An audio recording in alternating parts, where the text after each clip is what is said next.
Thank you so much for having me. I became frankly enamored with you, your research, all of your messaging when I saw you on some of the national morning shows. So I thought, why not have you on at night on Kristi K's After Hours and really delve into some of those things that you specialize in? Sure. I'm so happy to be here and have the opportunity to enhance this conversation that's so important. Well, let's dive in then. Okay, first off, from a health standpoint, adults need to connect, right? Why do we need to connect? We are human beings who thrive on emotional connection and support in community.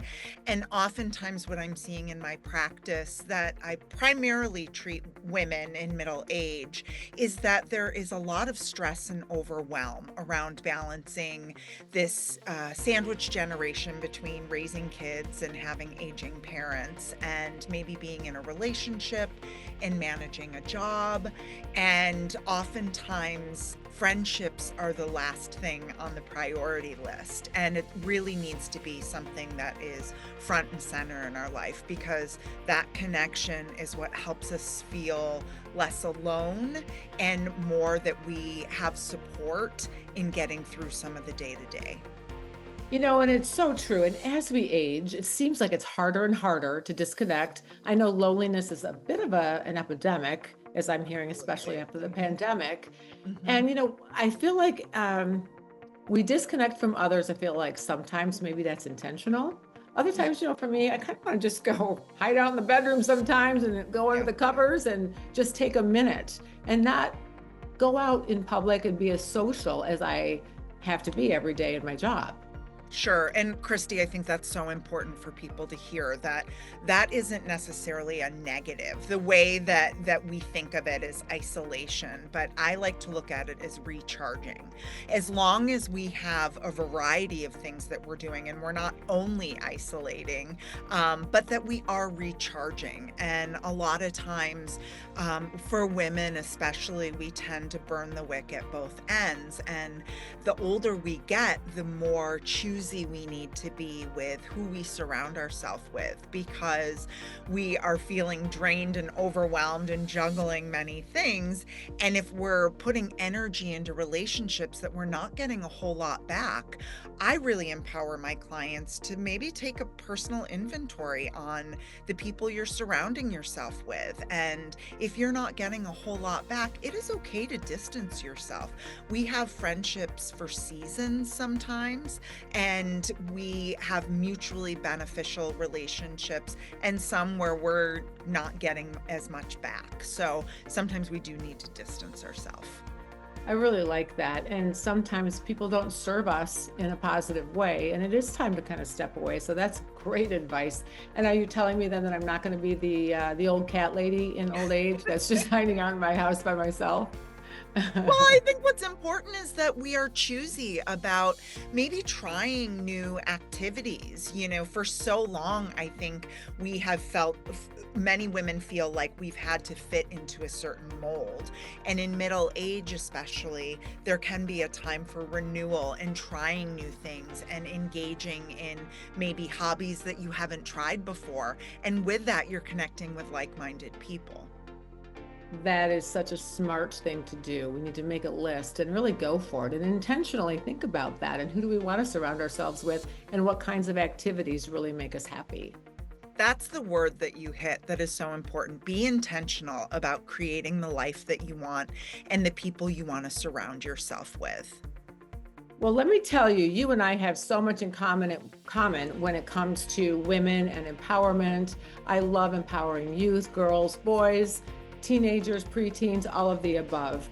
Really being able to build that confidence at a young age. How important is that? And why is it that some adults lose their confidence? Ugh, that is such a loaded and important question. I think a lot of times the confidence does have to come from a baseline. And for kids who are seeing some of their parents in older age struggling, that's a model. So if kids are noticing that their parents aren't feeling good about themselves or they're putting themselves down, then that is learned behavior that then they internalize without even it being taught to them, but by what they're observing. And sometimes with maybe in middle age, we're feeling like we're not where we think we should be, or we're not feeling as confident in our relationships or maybe our health or body image, that can be something that starts to shift. And so going back to that intentionality, kids are learning it at home first and foremost. And if they're not getting it at home, I think it's really important, as a mom of 4 teenagers as well, having our kids involved in other activities, whether it be sports or positive friendships, and really being mindful about the content that they're seeing on social media and the internet that just feels more and more overwhelming on a daily basis. Okay, that's going to be our next show. It's all about that. Absolutely. Cyberbullying. I'm telling you, I could talk to you about that all day as well. I Mhm. love what you're saying about building self-confidence in the home. And I was going to ask you, and I think it's still a point we're talking about, is what it is that kills self-confidence. What is that? So I think sometimes it is, I'm a cognitive behavioral therapist. So a lot, what that means is what we say to ourselves makes us feel a certain way. And so, it's really funny because my kids joke and they're like, oh, mom, you're just humble bragging, when you say positive things about yourself. And I look at that as a way to uplift myself. And if I'm putting myself down, I'm not going to feel good internally. And so, a mantra that I say is, I want my insides to match my outsides. And so being able to fill myself with positive affirmations is really important, because our brains are wired to look at risk and maybe look at automatic negative thinking first and foremost. So we have to reframe that and the way that we restructure our thoughts. Positive self-talk, mantras, all of those things are so important. And you hit on something before too. If we have a negative body image, if we're feeling like maybe we're out of shape, or maybe we just don't feel like we're putting our best foot forward when we go out socially, what can we do about that? Or how can we really, again, reframe that and say, no, I'm fine just as I am? Well, I think it's really important to not compare ourselves, because we get stuck in that comparison trap. And so a lot of how we feel about ourselves is that internal dialogue that we were talking about, and not saying, oh, this person is better or less, or less than, or I feel less than. That if we sometimes I tell my kids, you have to just put your blinders on, because we are so oversaturated and stimulated with visuals and other people's thoughts and what they say to us, that can really impact who we are at our core. Giving our kids, my kids always call it the mom goggles, because I see, Oh, I love, oftentimes like all the yeah, great things that they're doing, yes. but they don't see Mhm. them in themselves. And so Absolutely. they'll say, that's really the mom goggles, mom. And I'll say, no, actually, I'm just seeing you for what you're worth, and maybe a little bit of mom goggle. But Sure. We were just going over that last night as we were writing college essays for applications for our senior right now. And she said, please be really honest with me. Don't just say how good it is. And I say that, positive criticism, or what's the word that I'm looking for? Constructive criticism is really important too. We don't want to be Pollyanna with our kids and we want them to believe that what we're saying is true, and that it's not filtered just because we're their mom. like empty compliments don't really work. Absolutely. And sometimes, unfortunately, just by the nature of things, other people's opinions of them have greater impact than maybe sometimes what they're seeing in their own house. And things on social media, of course, the ramifications and implications of messaging there, that FOMO, all the things that they feel sometimes, I think really does usurp some of the confidence that we all have, not just our kids, but ourselves as well. And with the filtering on social media, and a lot of that isn't real in terms of how people are showing up on a day-to-day basis. So if people are, our kids especially, comparing their self to those images, of course they're going to have low self-esteem if they're feeling less than perfect. Yeah, you're competing with perfection, and the perfection is obviously filtered. So it's a really tough one for all of us Yeah. in some ways. So there's something else that you have done a lot of research on. I'm really interested in this, and it ties to sexual trauma and alcoholism. Can you help our viewers and our listeners understand the tie and the connection there? Sure. So with any kind of sexual trauma, that can and everybody processes that differently, and sexual trauma is along a spectrum, right? There are lots of different experiences from harassment to rape. And so a lot of times there is some post-traumatic stress that comes along with experiencing a sexual trauma, and a way to self-medicate that is fast acting can be through alcohol. So there is a really high linkage of women who are survivors of sexual assault with the increase in alcohol use. So, does a lack of confidence as it ties to sexual trauma lead into perhaps alcoholism and some of those habits that are more negative?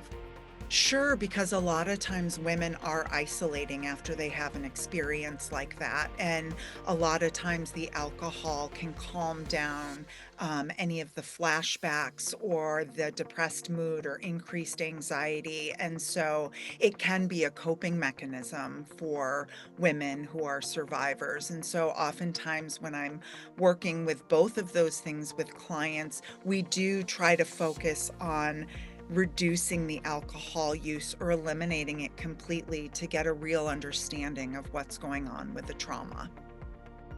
So helpful. Now, you wrote a book. I want to hear about this book called Myself, and tell us a little bit more about what that is about and why you wrote it.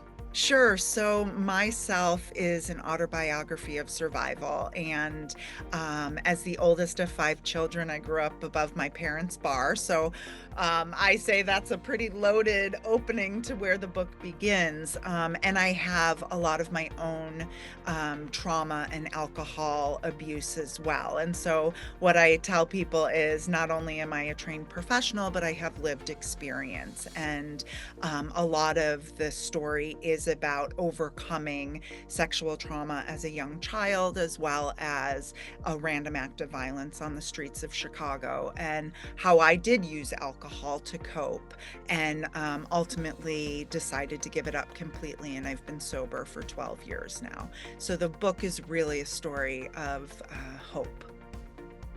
And inspiration. Thank you. You really have been through a lot. And how can our viewers and our listeners get your book? Exclusively on Amazon, and it was a bestseller on Amazon. And my husband is a Chicago actor, and we adapted a part of the book into a short film called Gray Area. And listeners and viewers can find that on YouTube. Can't wait to get my own copy. So let's jump back a little bit and kind of tie some of this together. When we talk about manifesting confidence and the impact of manifesting confidence and combating loneliness, working into some of the life friendships and relationships, how can we kind of pull this all together, this messaging that you work so hard to convey through all of your work?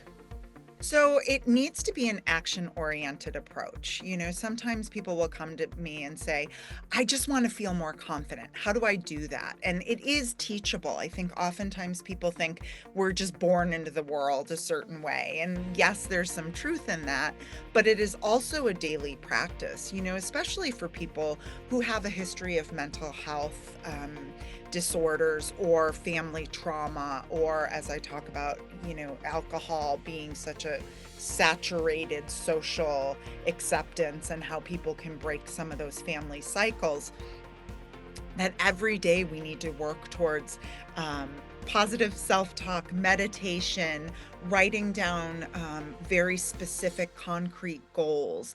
And I also believe that it is about who we surround ourselves with. And so sometimes we do need to pivot and maybe take away some of those toxic relationships that, we may be feeling confident, but if we're hearing somebody tell us something different, then that certainly impacts us negatively. And certainly easier said than done when it comes to removing toxic people from your lives. I think sometimes they're in there because we've just gotten so used to that. We don't Sure, know. absolutely. Yeah, And and it is, I don't suggest that people just clean house, so to speak, emotionally and get rid of all these people in their life, but really put some thought into it. I can speak about my own personal experience in terms of my relationship with my father. And for so long, it was very negative. And he was the one who was saying negative things to me that impacted my own self-esteem and confidence. And about 5 years ago, I made a decision that I said, being in a relationship with him is much harder than not being in a relationship with him because of the negative impact it had on me. So I have lived experience with putting some boundaries in place and saying, I've got to take care of myself. I can no longer be in a relationship that is negatively impacting me this way.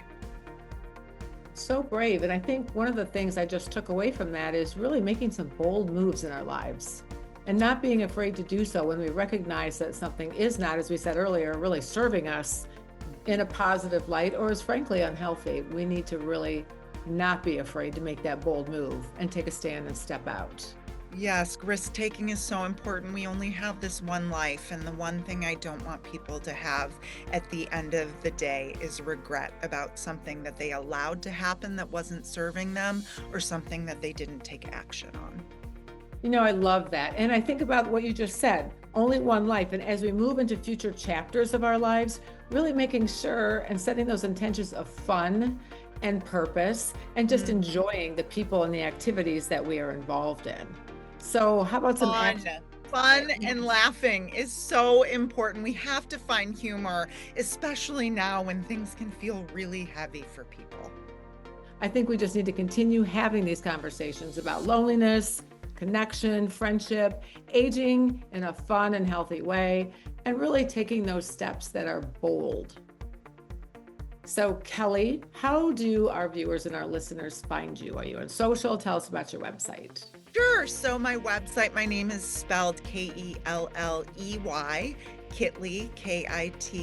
Kitley.com is my website. And those are links to all of my media appearances for education about mental health and wellness. You can also purchase my book there and follow me on Instagram at Kelley Kitley. Awesome. Well, we are so excited that you are here. We can't wait to continue this dialogue at another time as well. And this has been another successful quest here on Kristi K is After Hours. So we thank you, Kelley Kitley, for being a part of the show. I so appreciate you having me. Thank you.